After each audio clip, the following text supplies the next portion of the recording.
do want to give our listeners a chance to hear more. Of course, many of you know State Senator Elsie Arntzen from her time in the legislature, or heck, maybe you had a kid who was one of the students in her classroom. Elsie Arntzen now joining us live in studio. Good to see you, Elsie. Of course, a little background. You were a teacher in the public schools for 21 years, state rep for 8 years, and then, of course, served more recently as a state senator. Welcome to Voices of Montana. Why'd you decide to jump into the race? Wow. First, I want to say thank you. This is a great opportunity to get this voice and this conservative message across the state. Teaching for 21 years, and I'm teaching 10-year-olds. And when you teach 10-year-olds, you know, it's interesting. You've got to listen to them, and you've got challenges.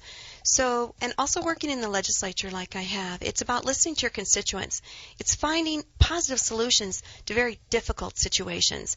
And I've got a grandbaby. I had a grandbaby being born on the 10th of this month. Brand new baby. Do you realize that she's got $54,000 bill that was given to her? That's her part of that $17 trillion debt. And I think we can all agree across the state, across this nation, that is just plain wrong. In fact, you mentioned the birth of your new grandchild, and I remember there was a lot of speculation. A lot of folks were talking, hey, we hear Elsie Arntzen may jump into the race, and then I remember talking with some folks that were saying, hey, she's got a grandbaby due. I don't think we're going to hear anything until after that grandbaby is born.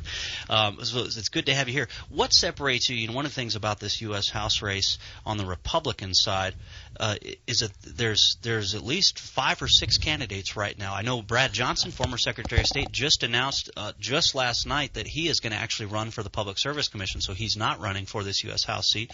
But what separates you from the other Republicans in the primary right now? Well, first and foremost, I think I wear a dress a little bit better than they do, and I think that's the number one issue right there. I mean, representing women across the state, women who work everywhere, you know, cities and in smaller towns as well. It's women who put that food on the table. It's women who go ahead and take care of their families and look after that budget. So that's first and foremost that's there. Plus, I'm a fresh face. I'm different. And being different means that, you know, there's this positive approach that's got to go to Congress. Who likes Congress right now? And my job is to go and talk to people, listen to what they have to say, and work diligently. And that's what women do across our state. And that's going to be my job. One of the stories about at least the GOP in Montana, that at least it seems to be the recurring story, is the division in the Montana Republican Party. In the legislature, in particular, there was it seemed like a couple of different camps that were formed, and they couldn't just broker things out behind closed doors, and it spilled into open battles in the media. And you're seeing somewhat of a similar effect taking place in the U.S. House right now, where there's more conservative members and then more so-called moderate members. How do you see your role in the midst of that kind of party infighting, shall we say? You know, after being in the legislature in the House and now being very honored to be in the Senate, I'm very, very proud of my strong conservative voting record, and I'm extremely issue-orientated. So I do know that what we've got going on in Congress especially is way too much spending. So what I plan on doing is listening, being very, very diligent in trying to figure out where we can go to say no more spending. Plus all these top-down things that's going on where Washington is coming in, and just what, we had the gentleman that just called in by the name of Keith saying, we've got this pen and this phone that the president's going to go ahead and do. That is saying that anybody who's represented, and I represent Montana, will not have a voice in this. That's called democracy. The president is wrong in that. This is not dictatorship. Elsie Arntzen joining us here. She's running for the U.S. House here in Montana. In fact, your reaction via Twitter from the President's State of the Union speech last night, Obama's job-killing policies are hurting Montana. We need proven leaders in D.C. to combat his liberal agenda, talking about jobs. What do you think needs to be done on day one if you're elected to serve in the U.S. House? Well, I was coming back to what the President's speech was last night. We were all waiting for Keystone Pipeline to be mentioned. Nothing was mentioned. That's about jobs. That's about jobs in eastern Montana, and great quality jobs. Going to help the communities that are in such need with their infrastructure there as well. We've got way too much spending going on. Got to balance that budget. That's number one thing. As I mentioned earlier about my brand new grandbaby, she's just wonderful. But to have that bill put upon her day one of her birthday, just can't happen. So we've got to reduce the spending. Let's talk about Obamacare. Oh, wow. We've got to make sure that we do some things that are going to make Montanans healthier, that are going to make America businesses understand that it's not a top-down policy that's going to strangle them, and have them work with their employees. This is all these things that Washington is putting upon us is just not right. We are the treasure state. Let's get back to that keystone. We're the treasure state. So if we're going to use anything that God has given us, which is from our land and in our land, and we do it very responsibly because we love Montana, and we want to make sure that Montana continues. Well, let's take some phone calls now as we talk with U.S. House candidate Elsie Arntzen joining us here. In fact, you can also send her a note on Twitter at Elsie4Montana, or if you want, shoot me a question right now as well at Aaron Flint, and we'll use your question over the airwaves.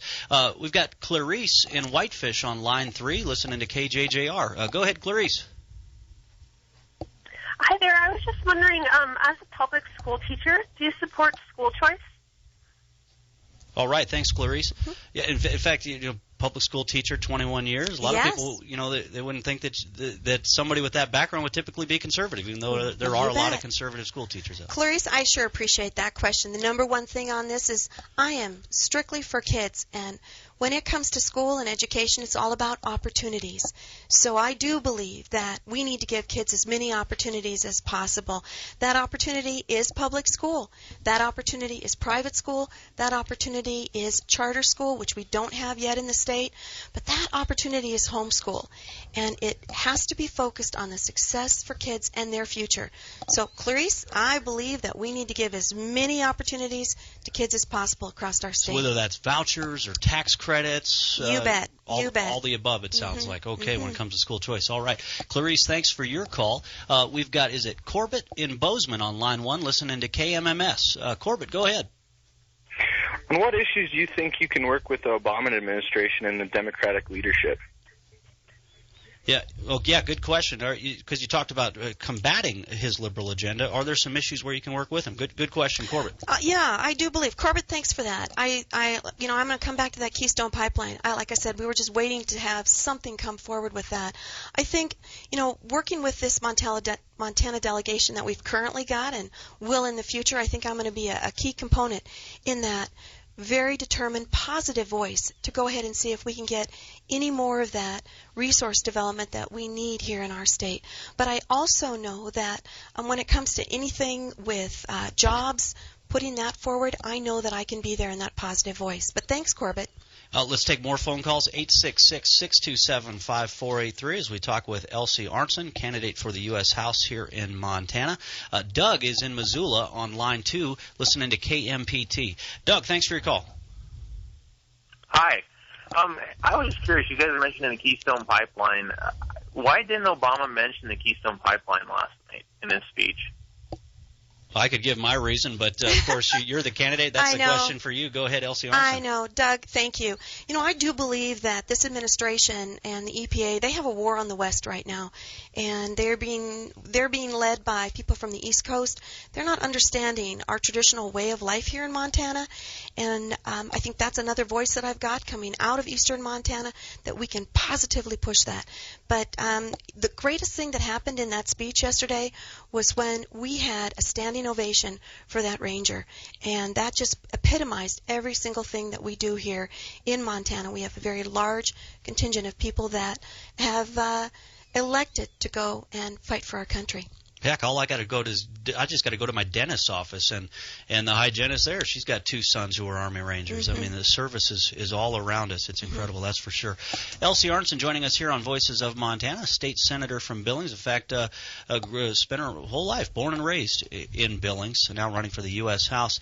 We're going to take more phone calls. We got Dustin in Missoula that I want to get to, but first, Senator Arntzen, I want to get your thoughts on this. Of course, there's a headline just out by Chuck Johnson, GOP Montana legislators at odds on state spending increase. You've got Senator Espin saying that the last session spent too much. Senator Tutvet saying that it was about right. And this does kind of mirror a debate in the U.S. House as well. What's your take on that? Was there too much spent, or was it about right?